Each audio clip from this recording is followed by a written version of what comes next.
Hello everyone, we are here with a clickbait pug and ready to answer some reviews that you guys have concerning probably the most feel-good chapter I've done for this whole story. That I've done in a while, period. Yeah, I kind of felt weird like not putting anything like foreboding in it. But, I mean, everybody deserved a break, so let's see what you guys had to say about it. Alright, Light Hero Kaiser, a great chapter mate. Can't wait for more. I just love the parts when Kurai is cutting people off. It reminds me of Dr. Evil from the Austin Powers film when he does the shush behind scenes. And I got the same feelings from Kurai cutting off Mina and Izuku. I think I got that more I think I got that kind of interaction more from White Collar. Like, you know how like Neil and Peter will go back and forth, they're just cutting each other off. Like, if you guys haven't seen White Collar, you definitely should. It's a great show. It's a great show. Very few flaws with it, but I think that's kind of where I got I saw the Austin Power movies. I want to say it's been more than 10 years since I've seen. I remember seeing them when I lived in Australia. I saw the first. Makes sense. I saw the first. Well, I saw the first two. Well, my parents had them on DVD, and I was bored one day. Okay. Yeah. Like, it wasn't like anybody had said, it wasn't like anybody said, hey, you should go check out these movies. Because, fun fact, Australian TV is like 20 years behind, or even more sometimes. Like, they had the Cosby Show playing, like, on cable networks. I'm like, how far behind are you guys? But that's just a frame of reference. So, no, I don't remember why I watched the Austin Power movies, but I watched the first two, and I was kind of like, but I can see why. They're funny. I can see why. Sharks with freaking lasers on their heads. That's the only part I ever remember. It's been so long since I've seen them. But yes, very fun. And I don't mind at all the dark and depressing scenes in chapter because I sometimes do the same. I mean, I feel like without it, there's like if you don't have dark and depressing stuff, like, it doesn't let you appreciate the lighthearted chapters more. I mean, like, can you imagine if I just stuck this in there when everything's just already all hunky dory? You guys would have been like, okay, another fun chapter, big whoop. But because things have been so freaking sad lately, I was like, all right, we need happy time. We need happy time. Nova, you can say that again. Your plans for my story are bad, but not as bad as the plans for Kurai, mainly because you don't plan on killing me off. Light, well, I can easily change that. Now get back to your own story. Sorry about that. Blade Hero Light signing out. Having conversations with your characters is fun. All right, JPX0999. This one's from a really early chapter, but it's short, so we'll go with it. Okay, the ability seems to be a variation of Dragon Ball, and the name looks like the Transformer Energy. IDK I don't know how to react to that. Did you seriously just say IDK? I did. Hey, dude, I don't know. LOL. Fair. Same. What was I gonna say? I mean, take it or leave it, man. Like, I know it's not. Okay, I want to say that Energon didn't start out as the most creative quirk, but I like to think that I've done something pretty interesting with it in regards to when Akuroi altered his physiology. It's superheroes. It's gonna be cheesy. Yeah. Although, you know what, you do have to give it to the author for, like, coming up with some powers that you're just like, really? That's the thing? But you can do some pretty amazing things with it. Like, who thinks growing multiple extra limbs is gonna help anything? Except for maybe an amputee project. Reminds me of $1 Million, but... Yeah, it's like a little the kind of that random thing. It would be like, either $1 million, but every time you sneeze, you grow an extra arm out of your neck. Something like that. I don't know. Sorry. That sounds like something they would come up with. Yeah, it really would. All right. Well, thank you for your review. All right, Silver. You know how this works. Yes, I do. All right, Silver 4700 says, I'm breaking my review of the 3 chapters into 2 reviews just to keep my thoughts fresh. This review will cover 35 and 36. Cool. Hikari, is there some unspoken rule that says we aren't allowed to be happy? Me. Yes, actually. It's the shonen main protagonist conflict clause in the long and arduous contract that every writer of anything shonen must follow.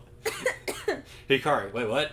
Me. Oh yeah, you thought that tumor in your head was just a random thing that happened? Think again. Honestly, I'm surprised that your mom is still alive. There's the those alive anime moms are very rare. They're some rare birds. They really are. Let's see. Anyways, I really love that chapter where you essentially showcased All Might's battle through a television screen with both Hikari and Ashido's reaction. It was really cool, and it was really equally nice to see them talk through everything that was going on between them in the following chapter. Also, their dad died. Oof. Hikari's dad. Screw you guys, you hurt my son, so all bets are off. Pretty much. League of Villains replied, and Samson said, with an ass's jawbone I have made asses of them. With an ass's jawbone I have slain 1,000 men. Hikari's dad. What? Is murdered. Regardless, that was actually a pretty cool plot twist. I wonder where you're going to take that.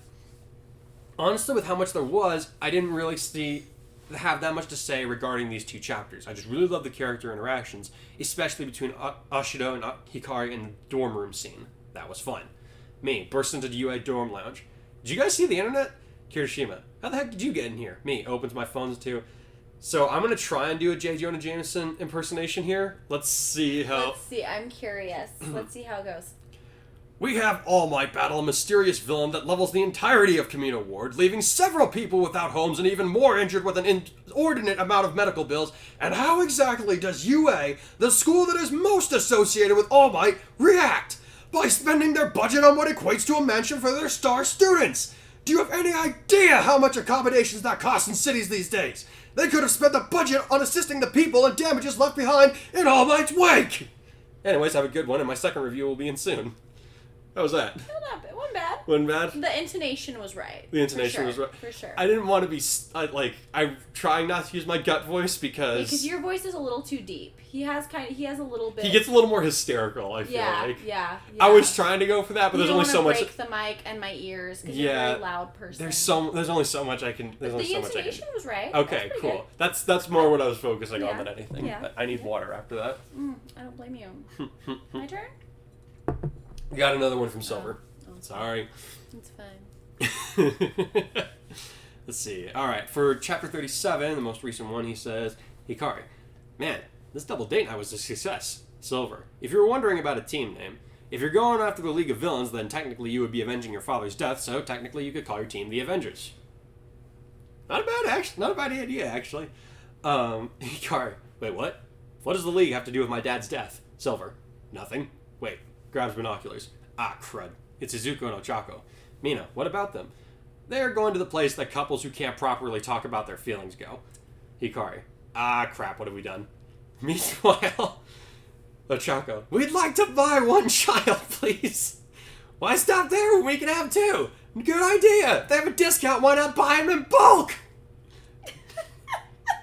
I love that say over. I can just see the overly dramatic opened eye and with the tiny pupils. I can see it. Someone needs to animate that, please. Oh no. Let's see. Oh my god. I know one of you guys can do it. I'm lazy. I have a full-time We're not job. lazy. You have a full-time job and 2 children. Yeah. I stay home with those 2 children. I think his job's harder. Yeah, but you get paid for it. You get paid for yours at least. It's like, what was it? It's like there are no one ever visits, no one is ever grateful, and there are no days off. All there is Doc McStuffins. There is no silence. There is no silence. There is only Doc McStuffins. All right, continue. Sorry. Sorry. I've always got to bring it back to Parks and Rec. You know me. It's a good show. Nice little filler chapter, my man. Really like the restaurant scene, all things considered. And it was nice to finally see Izuku and Ochako get together. Real nice. I know, right? Come on, man. Get it together, Horikoshi. Come on. It's okay. We're going to have an epic, Naruto Hinata moment yes, with them. we freaking better. Epic. We better. Completely different side note. Love escape rooms. They're awesome. Cool. I need to try one eventually. I really like how you make the waiter his own character and even fleshed him out, if ever so slightly. It's always cool to have a name and face to minor characters, although it's always difficult to do that without giving unnecessary bulk to the story, so I really like how you handled it there. Thanks, dude. Yeah, side / background characters, it's always kind of do I drop this description about that? I need to leave some kind of impression in your guys' heads about what this person would look or act like. But I think this was probably been one of my better, just like little rando introductions. We're not going to see this guy again, but clearly from this you remember him. So cool. Anyways, I hope you have a good one, my friend. Silver. Thank you for your reviews, my dude. Alright, last one's yours. Okay. Yeah. Oh, sorry, Silikita. That's who's leaving. I was like, who's doing this? Sorry. I can just hear the John Cena hand happening right now. Yeah. Okay. John the ship Cena! has sailed. Hoist the colors and raise the sails. The ship has sailed.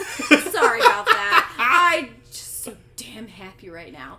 Thank you, Mataris, for the love of all that is good, for giving us Deku-Ravity shippers a break that we've been waiting for 5 years. Has it been 5 years already? It's been like 5 years since the show started. Dang, we've been watching the show for 5 years. That's crazy. Yeah, we're in the 5th season right now. Dang. It feels like it just came out. I don't know about you guys. For me, it feels like, even though we've been watching it from the beginning, it feels like it just I started watching it. Did you start watching it from the beginning? Because I came in like in the middle of the 2nd season. Okay, we came in at the 2nd, so 4 years for us. Okay, yeah. Okay. Once again, I apologize. I will now endeavor to deliver a more coherent review. Okay, the opening scene was not something that I expected, but I quickly realized how necessary it was, at least in terms of character exposition. A lot of times I see people write their characters into a bad situation, and when they get out of it, that's it. Most of the time, there's no thought given to the aftermath of what has to have been a traumatic event, and that's where your writing really stands apart, especially in this story. Nice. That's a pretty high praise there. Thank you. You've been doing an excellent job of keeping track of just how much Hikari still has unresolved in his mind. How much he still has unresolved in his mind, and how it's going to affect him in his daily life. I just have to wonder if he'll hit an unrecoverable breaking point before he dies, or if we'll get to see him stick it out as a hero all the way to the end. I'm not saying that he hasn't broken down at all, but he hasn't ever thrown his hands up and just surrendered to his fate. I wouldn't put it past you to have him totally go off the rails for a bit, but that might seem a bit too Red Swordsman-esque for Hikari. And as you've said that you are trying to do something different with him on several occasions. This is true. Something to keep in mind, though, is that everybody's got a breaking point. And but yeah, but yeah, that's a good question. Will he reach his breaking point before he dies? That'll be something interesting to see. Sorry, I got sidetracked there. Back to the opening scene. More adorable waifu moments with Ashido that also have a serious kick to them, especially not just with the fact that she's taking care of him after he did something dumb, but also how she is doing it. Doing her best to make sure that he doesn't do something like that again. I love it. Now, them setting up Midoriya and Uraraka on the double date was pretty funny, as well as unexpected on Hikari's part, but the way you had them do it just worked. Hikari, alright, woo, dyslexia, pretty much tricking his friend into coming along kind of reminds me of how calculating he was in the sports festival. Always trying to think 3 moves ahead of everyone. Yeah, he does do that a little bit. Mm-hmm. Sorry, lost again. Yep. Everyone else, probably his brother's influence now that I'm thinking about it. Yeah, I wouldn't be surprised. I think that's more to do on his father. Yeah, it's just the way they were raised. It's just the way they were raised, it's like, okay, if you're going to go into law enforcement, you need to, especially if you're going to be as a hero, you need to outthink your opponents. I can see that. Sorry. Ooh, excuse me. Ashido just strong-arming Uraraka into it was just funny. Mostly because it was completely in character for her. I agree. I kind of wish we would have seen them attempt the escape room, but that's probably my only real nitpick for this chapter. Wait, I think you missed a line. Oh. I think the only reason she hasn't done something like this in the original... is because she doesn't have a partner in crime to back her up. Yeah, I could totally see that. And honestly... Especially with the episode that dropped this week. Yeah. Which, by the way, If you haven't seen it, oh my goodness, oh my lord! They I'm talking did about the dub. not. I'm talking about the dub one. I won't spoil anything, but oh my lordy! Yeah, we're not caught up on the sub, but we're Yeah. caught up on the dub, and oh man, Like, it's so funny. And there were a couple of moments though where they said something. I was like, oh my gosh, Joe already wrote something like that in. This is hilarious. yeah.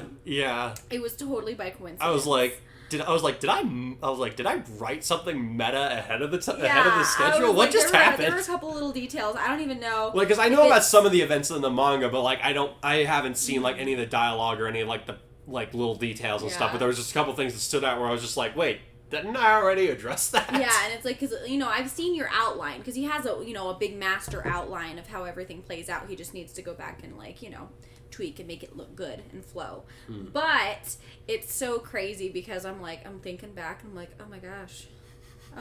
Anyway, we were like freaking out. So if you guys haven't seen it, it's great. Sorry, I'm just you know what? Maybe you should finish reading this one because my dyslexia is really bad right now. I don't know why. I'm a little. Nope, you're good. Let's see. Kind of wish we could have seen them attempt the escape room. That's probably my only real nitpick for this chapter. No chapter's perfect, I guess. I really like the restaurant bit, giving us some more insight into Commissioner Hogish's backstory as well as the beginning of Hikari's family. Any chance we'll get to see how his parents met at some point? Oh. Maybe? I hadn't thought about that. I had neither, honestly. I might have to. Sweet. Maybe I'll do like.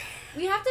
I keep getting all these requests for these little side bits. Yeah, the thing is, you have to think about how it actually pertains to the goal of the story you are telling. You can't just add a bunch of deadwood. We love the fan service. Fan service is great, but it also needs to have a purpose. Has to have some cohesive way of contributing to the overarching themes that you are intending to write into the story. You could almost call this entire chapter deadwood because it's not strictly necessary, but at first glance, but it will play. The things that happen in this chapter will play into events later on down the line. Even if it doesn't seem, even if this chapter just seems purely like fan service to Deku Gravity shippers like myself and to like Kira and others, but again, it will pay for it eventually. Fan service and having those feel good moments is kind of a part of entertainment, so it is a part of the story. I was watching the. If you haven't seen The Mandalorian season 2, sorry, but there's spoilers coming in. I was watching the documentary where Mark Hamill was talking about coming back. And he was one of the reasons that he enjoyed The Mandalorian so much was because he was talking to Jon Favreau and Dave Filoni, and they were like, "This is for the fans. It's like the fans have been waiting for something like this." And it's not that they were pandering to it; it's just that they knew that we would appreciate it. Getting to see Luke Skywalker as the Jedi Grandmaster. Oh my gosh, you should have seen it. We were screaming. Oh my goodness, yeah, we were. My inner 5-year-old, I'm old enough that. Believe it or not, I'm old enough that I grew up with the VHS original trilogy. Oh, yeah, me too.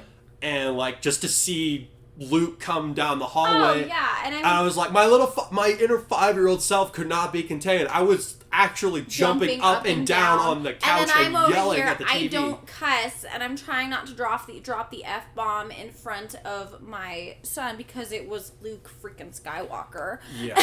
So anyway, but yeah, that's a great example of how giving those little moments of the fan service in the best way possible is also very important to the act of story writing. So if we'd have to think about how much fluff to add, and so if you can think of a reason, also timing is important. Yeah, and if you can, like I've said, the events leading up to this chapter have been pretty freaking some of it's been gruesome, a lot of it's been really grim. And if there's any other moments from Kurai's mom, from her perspective, there may be something where something happens and she thinks back to that moment. So it's not impossible to incorporate that. That might be kind of cool. I hadn't even thought of that.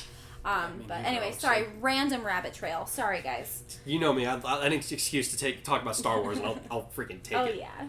All right. Let's see. So maybe on the heroes on the parents' meeting at some point we'll get to that. Let's see. I feel like it would have to really tie into the story and what's going on in his mom's mind at any given time. Or in his mind. Yeah, I guess so. You're right. There. Yeah. Okay. I mean, he would have heard the anecdote, but it wouldn't have as much weight for him as it would for her. You're right. So it would have more power if it's coming from her perspective. You're right. So, I'll have to get back to you guys on that one. Let's see. Where was I? Also, Hero Team. I am all for it. It's very easy to picture thanks to the thumbnail and the audio chapters for the story. And finally, let's freaking go! Strawberry Hunt was a cute idea, and I absolutely busted myself laughing when Midoriya and Uraraka realized they had been ditched by their friends. I had fun with that. I was dying. I had fun with it. Oh, we actually got this idea because I have a very good friend who lived in Japan for a while, and that's actually a date she went on, and it sounded like the sweetest date. So that's why that she described what it was like, and that's why we had that idea. Yeah, absolutely. Because they don't have stuff like that in New Mexico. Nope. They have like raspberry. You can go pick raspberries. Really? Mm-hmm. Well, yeah. I'm not a big berry person, so. Yeah. Sorry, where was I? Subsequently, I found myself jumping up and down with absolute delight after their mutual confessions. They were both so damn awkward and adorable, and so very in character. Most stories I've seen where there's a confession, it feels like the writer just flat out ignored aspects of the characters' personalities just to make the scene happen, which kind of lessens the novelty of it for me. But this, flawless victory. Unlike the Mortal Kombat movie. What? I was so uncomfortable when he was reading it to me. I kind of said that last video. They're so awkward. Because that's me. That's totally me. We've told you guys about how we met a million times, but that's me. Anyway, keep going. I'm glad it seems like I kept the characters like within themselves. I thought so. Okay, cool. Because like, obviously these characters are just a little bit different from the original canon counterparts. Because they've experienced some different things. Yeah, but like I try to be very careful and like not just changing them into another person entirely that just suits the narrative, you know. Like obviously I want the narrative to go a certain way, but I can't bend my character's arms around their back to do it. So that's a difficult challenge for me, but I guess I'm getting better at it. I'm so glad that there is no rug pulling in this chapter because I was just starting to wonder if the floor was ever going to stop moving. It's a nice breath of fresh air. And somehow it has me even more worried than before. You're planning something. I know you are. Sorry, dude, but I just cannot find it in me to trust your good intentions. You gave us a chapter without any evil surprises, which just makes me think that you're saving them up for something especially evil. Good grief, I think I'm turning into a masochist when it comes to reading. I both hate and need those worded surprise attacks, damn it. Lovely chapter, thank you so very much for it, and I'll be here for the next one. Nice. Well, I'm glad you had enjoyed it so much. That was fun. That was a fun one. Oh, man. See, I have to say I was feeling the same way. How do you mean? I was in this place. How do you mean? Okay, this is really nice. What's going to happen next? Well, you guys are about to find lightsaber. out. Yeah, that's been there the whole time. Why I do you just noticed it. Put the lightsaber down. See what I have to live with, guys? Alright, well, we will let you guys find out what happens next. I'll just go ahead and let the audio chapter start playing, and we will be back to discuss after the fact.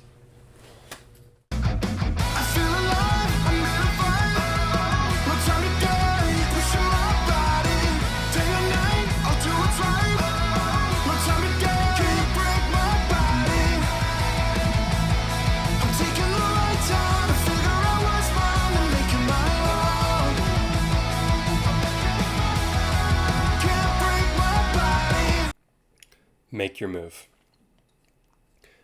Nobody seen him? When all that me and his classmates would do was exchange worried looks, her shoulders sagged and she let out a small groan of distress.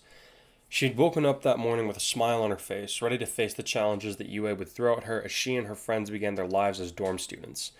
Yesterday had been a perfect outing. Kurai had taken her out in the town for a really fun time. They had successfully engineered a situation out of which Midoriya and Uraraka walked out hand in hand. When they got back to the dorms, Kirishima had kept his word and ordered dinner for everybody that wanted it, and a lot of the students wound up playing in a tournament of Super Smash Bros. Apocalypse, something that Ruby and Yang turned out to be surprisingly good at. Those that weren't invested in the game wound up talking in smaller groups, but everyone seemed to have a good time. At no point did Kurai seem like he was off, in the sense that he had been during their first day at the dorms, and Mina made sure that he had taken his medicine before she went to her own room for the night. But when she had gone to meet him outside of his room in the morning for breakfast, she found that his door was unlocked and he wasn't in bed. Having quickly searched his living quarters, she thought that he must have gone down ahead of her for breakfast, which actually would have been a good thing in his case. His father's discipline had seemed to him being an early riser since childhood, but with everything that had been going on, he had begun a habit of sleeping in when he could. If he was getting up early, that meant that he was feeling well enough to attempt returning some routine to his life. However, when she got down to the lobby, she soon realized that he was not having breakfast, or even in the showers, having had Ida check the boys' side of the rooms. Worse, nobody seemed to have any idea as to where he could have gone, and now she was starting to get worried. Maybe he went for a run, Hagakure suggested to her friend. Kurai hates running, Mina said with a negative shake of her head. Did he leave a note or something? Jiro asked. Not in his room, and I haven't gotten a text, the pink girl answered worriedly. Damn it, Kurai, what's going on? Before anyone could give her an answer, the door to the outside opened up to admit Aizawa, who regarded them all with wary eyes. I assume you've all noticed that one of your classmates is not here today, he drawled. Hikari will not be joining you for classes for the next week as he has been returned to the care of the hospital. What? Most of Class 1A was shocked, none of them more so than Mina. What? Is he okay? I have not been made aware of the complete list of details concerning Hikari, Aizawa replied, maintaining his usual dry demeanor, as if students disappearing without warning was an everyday occurrence. All I know is that he's back at the hospital for the week, he will not be having visitors, and he will be back in classes with you all by next Monday, which will be his loss, I can assure you. Turning abruptly on his heel, he added over his shoulder, Class starts in 30 minutes. Be late by a second, I'll have you fighting 0-pointers until you vomit.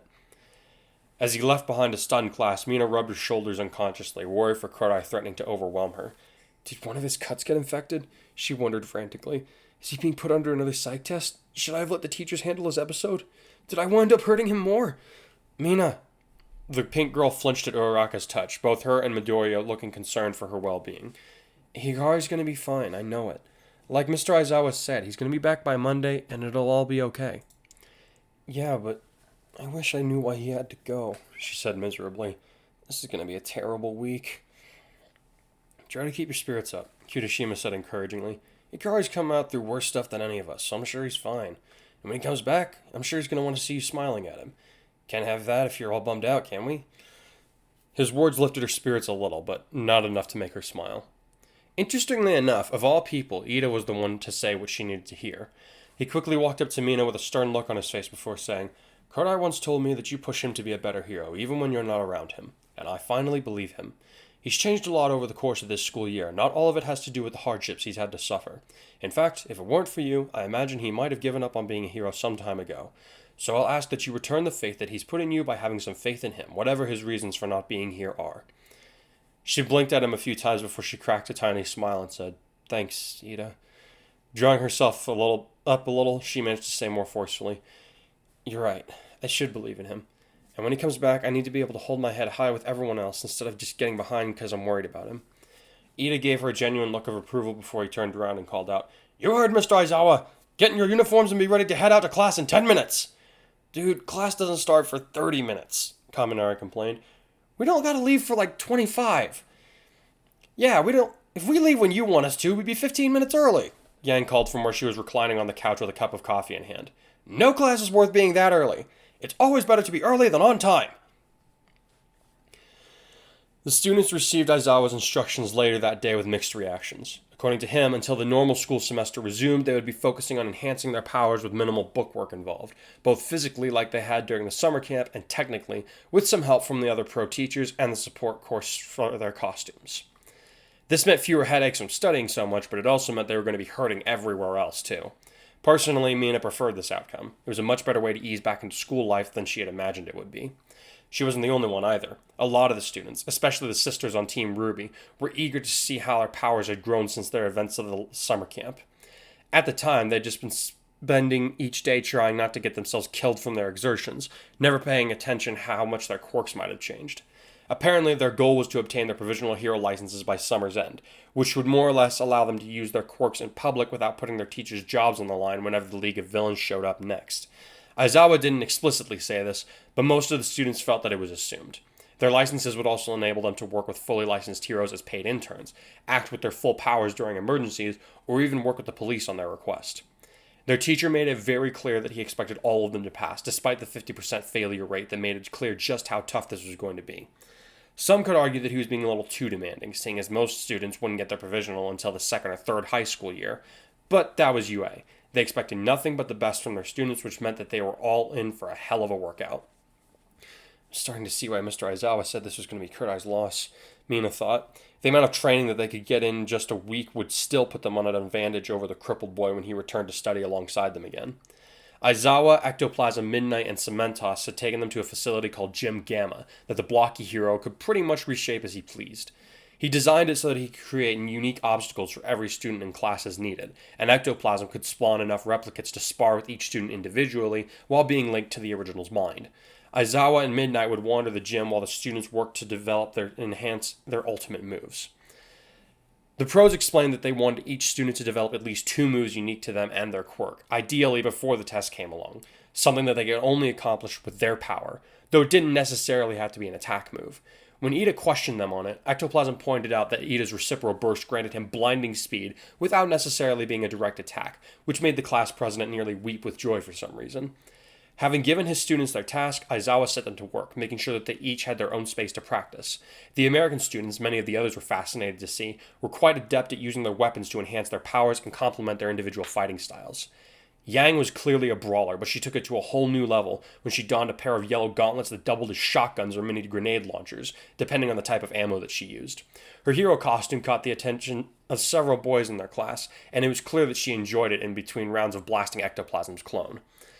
Weiss, clad in a white-gray battle dress, had an elegant rapier that she waved like a wand almost as often as a deadly blade, using a great deal of finesse to cast her hexes and fend off their instructors' attacks.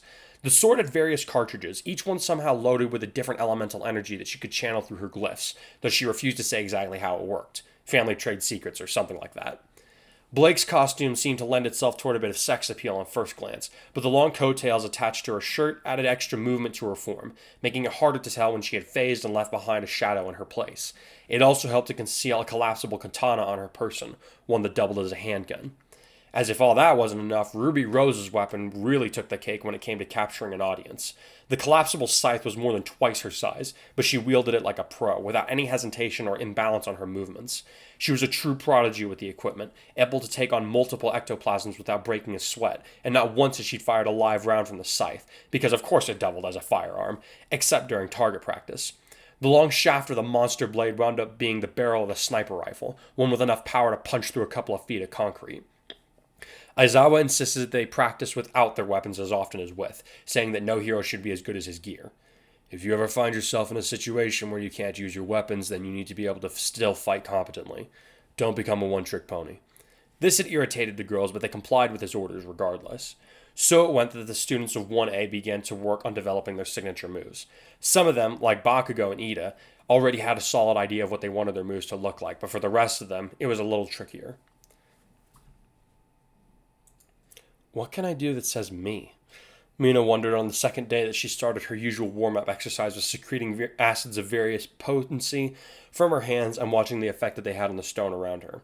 One of Ectoplasm's clones was observing her, and she had seen Midoriya get kicked by the veteran hero more than once for just staring off into space, so she knew she had to make it look like she was doing something at all times. "Sir?"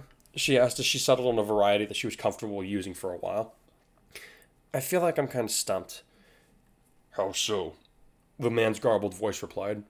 "Like, I have a really good handle on my powers and how to use them, but I feel like I don't know what I could do that makes me stand out to citizens and villains, you know?" She admitted as she started to secrete the same stuff out of her feet, using it to skate around in the small area that she had picked out for herself. She always did her best thinking when she was moving. It was one of the reasons the textbook tests were such a pain for her to get through. "Your quirk is certainly a versatile one, given your level of control over how destructive the acid you create is," Ectoplasm replied, his pale eyes watching her carefully as she moved. "I suggest you take that control and apply it to a different aspect of your quirk." "How's that?" Mina asked as she spun a rapid 360 before sliding into a crouch that gave her purchase to spring forward at a higher speed for a wall on top of which she knew Kaminari was practicing his wattage control. "You tend to be rather sloppy with the amounts of acid that you secrete," her teacher said pointedly as he looked down at the trails that she was leaving behind, especially the stray globs that had flown off and left some small holes in her surroundings, including part of his costume. "It's something you should work on in general, but for now try coming up with something that reduces the amount of collateral damage that you have a habit of inflicting." Mina remembered her first training exercise with Aoyama, which had resulted in her putting a couple of holes in his cape, something she was pretty sure he was still sore about. There were other instances she could think of, both before her time at UA and since her acceptance into the academy, but she realized that ectoplasm was right. She was sloppy with how she used her acid.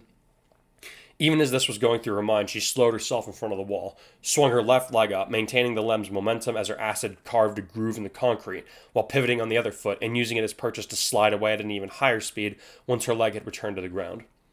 Something to give me more control, huh? She wondered. Carter's always had super good control over his powers. I wish I could pick his brain. Still, it wasn't like she didn't have options other than her boyfriend to help her outside of class. As verdant lightning flickered in her peripheral vision, she resolved to talk to Midoriya once she had a free minute. If you need time to consider what I've said, we should spend it practicing your distance combat, Ectoplasm said as he started to move toward her. You need to be able to keep enemies away from you without inflicting mortal damage if at all possible. Understood, sir. Inwardly, Mina groaned. Her skin and muscles were still sore from the previous day, so she knew it was going to be a long training session.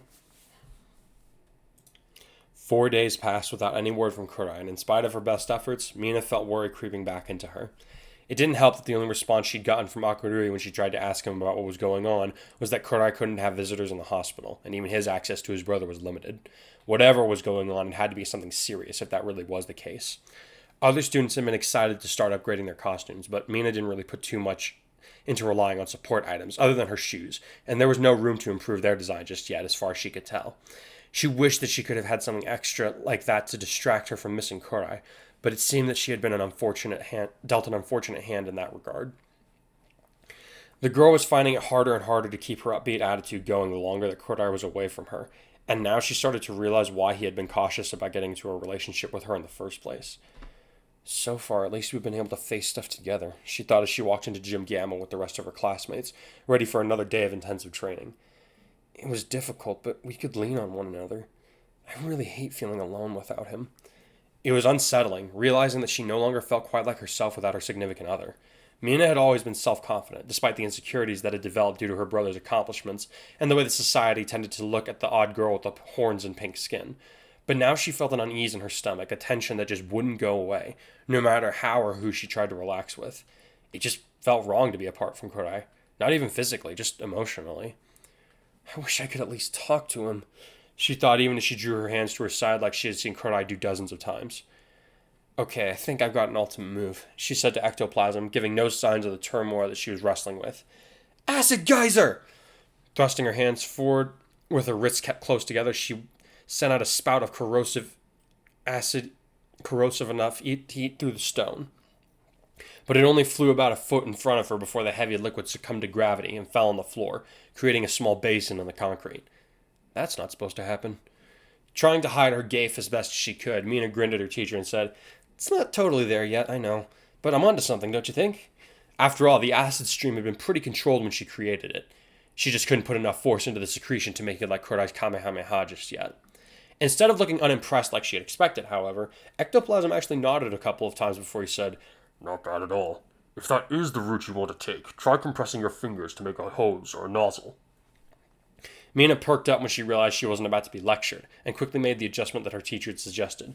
Keeping her palms cupped against one another, she formed a little circle with her fingers and engaged her quirk again at maximum force. This time, the acid sprayed out one in a more precise line and with greater velocity. It also required less effort from her, since the new method involved creating less acid to produce the desired effect. Hey, that looks awesome, Ashido, Izuku said as he and Uraraka approached her. Glancing at her teacher, the clone immediately nodded and rumbled, 5 minutes. Well done. Then he faded away into the white mist that he had come from. You've got an ultimate move all lined up. That's great, Uraraka said as she and her boyfriend stopped in front of her. We're all going to get our provisional licenses for sure at this rate. I still haven't figured out a move of my own, Midoriya reminded her sheepishly. Oh, sorry, Deku. Wait, what? Mina inquired. I'd have thought you have like 20 moves lined up with how much you obsess over All Might. Yeah, but the thing is, Mr. Aizawa said I'm not allowed to just copy another hero's move. Midoriya sighed despondently. I need to come up with something that's unique to me, to my hero name. I came up with my move by watching Kurai, Mina countered. I just gave it a different name, you know? It still looks different, and it doesn't do the exact same thing as his, though, Midoriya replied. I'm pretty sure that when he gets back, Mr. Aizawa is going to make him come up with something new anyway. Forcing himself to smile, he then said, I'm sure I'll come up with a new move soon. I think I just need to spend a little more time going over my notes on augmentation type heroes to see if there's something I can put together from all that. Maybe Kurai can help you when he gets back, Uraraka suggested. He's helped you with your training in the past, remember? You guys haven't heard from him, have you? Mina asked quickly before Midoriya could give an answer. A little glumly, her two friends shook their heads in the negative. Sorry, Ashido, Izuku said apologetically as her expression wilted. I know this can't be easy on you. Yeah, well, being a hero is never about living the easy life, you know? She said with a forced smile. I'll get through it. And besides, Mr. Aizawa said that he'd be here on Monday, so if nothing else, we're halfway there, right? Right, Ochako said with a peppy smile of her own and a reassuring pat on Mina's back. The pink girl always found it funny how her friend kept her pinky finger tucked against her palm when she did this, as to avoid making the target of her affectionate gestures float. Just as this was happening, an explosion preceded a shout of victory from Bakugo. He had successfully created his second ultimate move. What exactly it was, the three of them had no idea, as they had only noticed him after he started congratulating himself. Before they could all go back to their respective training regimes, fear shot through them when they heard the blonde student let out a shout of alarm, one aimed at All Might, who had apparently come to witness their progress for himself, as he had done already on Monday. Only this time he'd gotten a little too close, and now a big chunk of rubble that had been knocked loose by Bakugo's explosions was falling right for him. Now that All Might was no longer the symbol of peace, he had no power to get himself out of the path of the falling debris. He was about to be seriously injured. Aizawa and Midoriya reacted first, but they were too far away to help the retired pro, who had frozen with a sort of deer-in-the-headlights look about him. Eraser's head scarf would never reach his peer, and Izuku's full cowling wasn't quite powerful enough for him to clear the gap between him and his mentor. Yeah! A clarion war cry echoed through the gym just before a burst of light collided with the heavy debris, reducing it to harmless bits of dust that showered All Might instead of crushing him.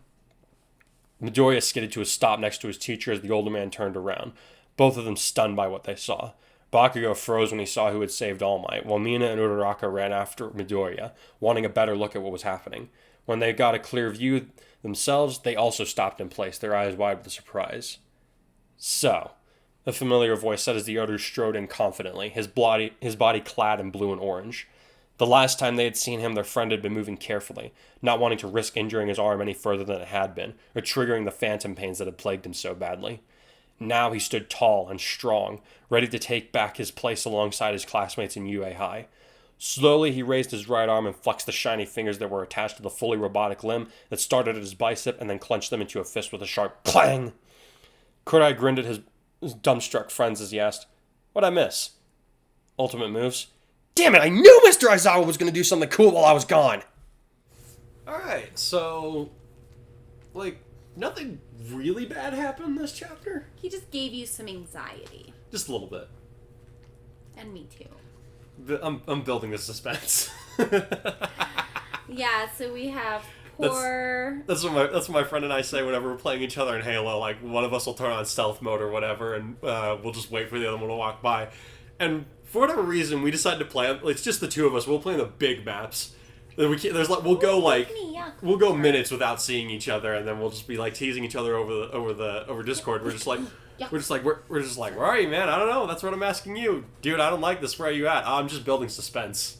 That's what I'm doing. I'm building suspense for you guys. Nothing bad happened yet. Yeah. Here's a pug butt for you guys. Sorry, distracted. Yeah. So poor Mina wakes up. I did want to make that, given like how much positive response she's gotten, I thought it would be interesting. Originally, I was thinking about doing this chapter from Kurai's perspective, like as he's in the hospital and he's starting to get rehabilitated and all that physically. But a lot of people's positive reactions towards Mina made me, and the amount of time that Kurai's been getting, even though yes, it is his story. We've also had a ton of hospital scenes recently. Yeah, it's like okay, I need to shift perspectives just a little bit. Mm-hmm. I need to take. I felt like it was a good time to kind of step away from Kurai's one person perspective and go with someone who's still involved with the story, very much so, but is not him. Yeah. And this seemed like a good time to do it because everybody's working on developing ultimate moves and Kurai isn't there.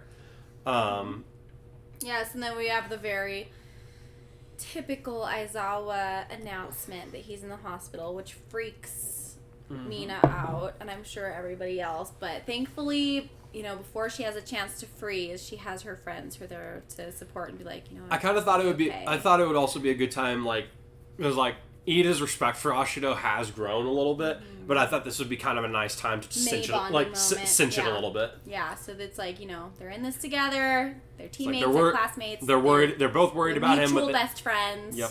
It's but it's nice because she has her friends who can just calm her down and be like, it's gonna be okay.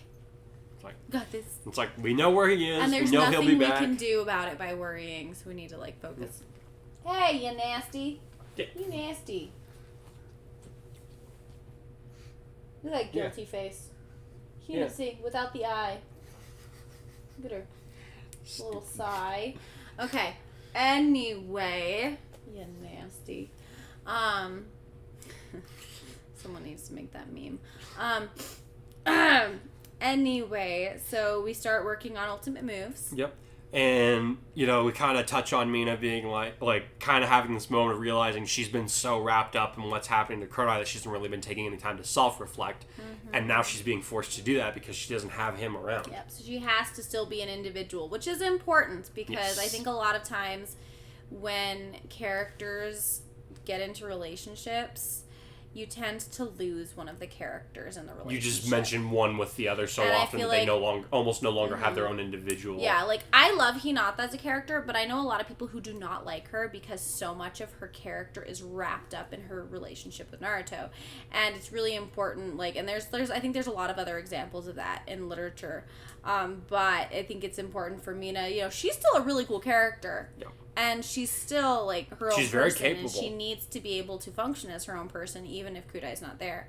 And so she's able to kind of buck up and start, really analyzing what she needs to do to become a better hero. Yep. And, for us, it's not just a one-trick wonder. Oh, yeah. We kind of see something, but she's still struggling. Yeah, she starts backsliding a little bit. She's trying to keep herself distracted, but... I mean, I've been hospitalized. Oh my gosh!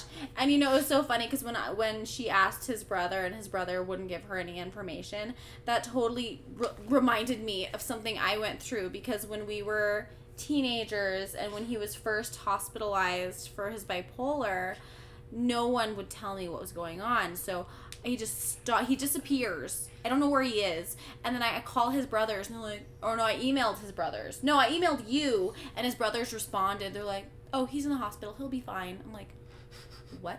And I got nothing for over a week. And I was like, what's going on? So I was I had so much anxiety. It was so freaking hard. So I can't even imagine. Mina's definitely more self-assured of a character than my personality, but she's still it's human. If you love someone, you're gonna be worried about them if you don't know why they're in the hospital and you haven't heard from them for days. That's gotta mess with your psyche quite a bit. Yep. I just had a bad dream last night and I was a mess all day, so it's I get it for sure. Yeah. I this chapter I kind of wrote obviously I wrote some personal experience into it, but it was interesting to try and do that with characters that would react differently to how me and Becca would. So are you going to share why he didn't tell everyone where he was going? Yeah, that gets covered next chapter. Okay, all right. And speaking of next chapter, I'm actually going to release that one next weekend because this chapter was pretty short compared to a lot of the other ones that I've released recently. And we went on that 3-week break at one point. So we're kind of a week behind schedule, so I'm just going to make that up this coming weekend. Mm-hmm. Hope that's cool with you guys. Anyway, so she's working. Everyone's kind of chatting about their ultimate moves coming along. Bakugo has his Bakugo moment. So something to note in this version is that Deku hasn't messed up his arm super bad. He won 100% against the muscular villain, but he didn't do that 1,000,000% thing that basically turned his arm into pulp.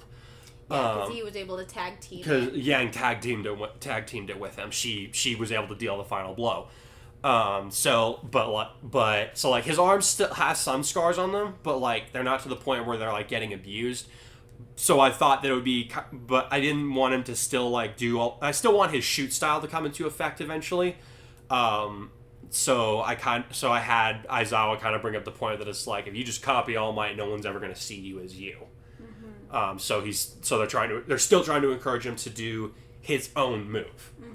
And I thought it would be kind of good to bring up the fact that Kurai and him were training together like during the sports festival and stuff. Like they built a pretty solid relationship out of that. And I thought it was an important callback because it's like, if you're running dry on something, there's nothing wrong with asking your friends for help. And I think it's when like Deku has a tendency to like just kind of try and do everything himself, even in this version. He's got a girlfriend now. He's got a different best friend. But he still has that tendency, which kind of ties back to me talking about like, these characters are a little different from the ones that we're used to, but not exactly the same. But he still has that innate, I need to do this. So I thought that was a little thing that was in there, but important all the same. Then we have our aha moments at the end when our hero comes back with shiny new arm. Yeah. I thought about putting that off until the next chapter, but honestly, it just felt like it would end really awkwardly if I just kind of left everybody hanging on. Oh man, is he going to come back? Okay, what's going on? No, I like that. Didn't feel like, me. I love cliffhangers, but I didn't want to do one just for the sake of it. And It was pretty great how he came in. So like after kind of leaving a little bit battered, he's able to come in and like he's looking more like his old self. Yeah, that was pretty cool. Like he's like socially he's not super confident, but like when he's in his element, when he is able to use his power and he knows it, he's as confident as you can get. And like I enjoy it's close to swagger, I want to say, because he's a teenager, but his confidence is well earned. Like he is powerful and he has trained hard to master his ability, and he knows it. So like I just wanted to after it's been months of this from our perspective. It's been like 2 months I think since I walloped the arm. Hey, I think so. Yeah. Jeez. Yeah. So like we've been dealing with this like sick, broken version of like not broken, but just worn out and haggard version of this guy who just keeps getting beat down. And now we finally get to see him like come back as he has been. Like obviously there's still going to be some stuff that he has to deal with up here, but like at least physically he's as whole as he's going to get again. Yeah, and that's about it. But so robot arm. New chapter coming out soon since this one was short. And to make it for Locke's time, So look forward to that, guys. I don't know. Did you have any other thoughts on this chapter? I think so. That's about it. Okay. It's pretty short and sweet. Yep. Well, I hope you guys enjoyed another chapter where it's like I gave you some anxiety, but nothing really bad happened. Hope you left on a good note. Yeah. Hopefully, let's see. And you don't hate us. I'm just building suspense, man. Just building that suspense. I love it. I'm like sweating in this hoodie, so I need to go. Okay. Well, thank you guys so much for listening. I hope you guys enjoyed the chapter, and I hope you're looking forward to the next one. And in the meantime, stay plus ultra, and stay safe out there. Next time.